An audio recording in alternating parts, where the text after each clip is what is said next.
Genesis 2:24 is the ultimate blueprint. Leaving and cleaving is a massive shift. Not just physically moving out, but emotionally and spiritually prioritizing your spouse. I'm glad they're talking about how to start the transition early. So many couples prioritize planning the wedding day, but they are planning the marriage. Let's see what they got. Me and my fiance are coming up on 6 months engaged, and here are a few things that we have been learning in this engagement season. What I want to touch up on is really communication. I feel like you have to have a certain style of communication or really know who your partner is when you're talking to them, because not every form of communication works on every person that you're talking to. So specifically with your partner per se, one thing I've learned is that certain communication is really important and is really key in trying to get your point across and just discussing things in general in the relationship.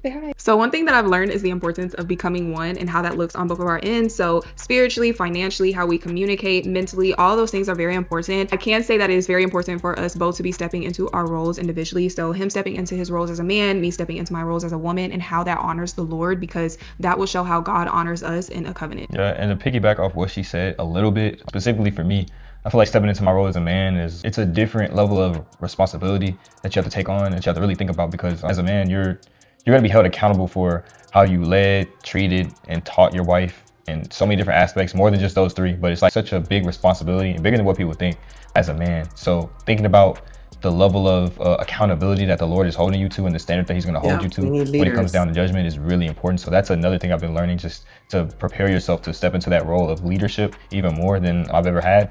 So that's just really the basis of the second thing that I've been thinking about, just being a better leader and being a better man in general to lead my wife. And to piggyback off of him, that also has taught me how to have utter and complete trust in God, because in order to follow him the way that God wants me to follow him, I have to trust the Lord and trust that this is my husband and this is the man that the Lord has ordained to be my husband. So having utter trust in God in this season through every doubt and frustration is really key, because there has been so many, it feels like roadblocks in this season, but the Lord has overcame it. And also just seeing how my future husband has handled these situations has motivated me to continue to strive towards becoming one. So that is a few things that me and my future husband have learned leading. That is so beautiful. They're working as a married couple while they're engaged and figuring these things out before the marriage. God bless them and their future marriage. Thank you for watching another Loving Story Time.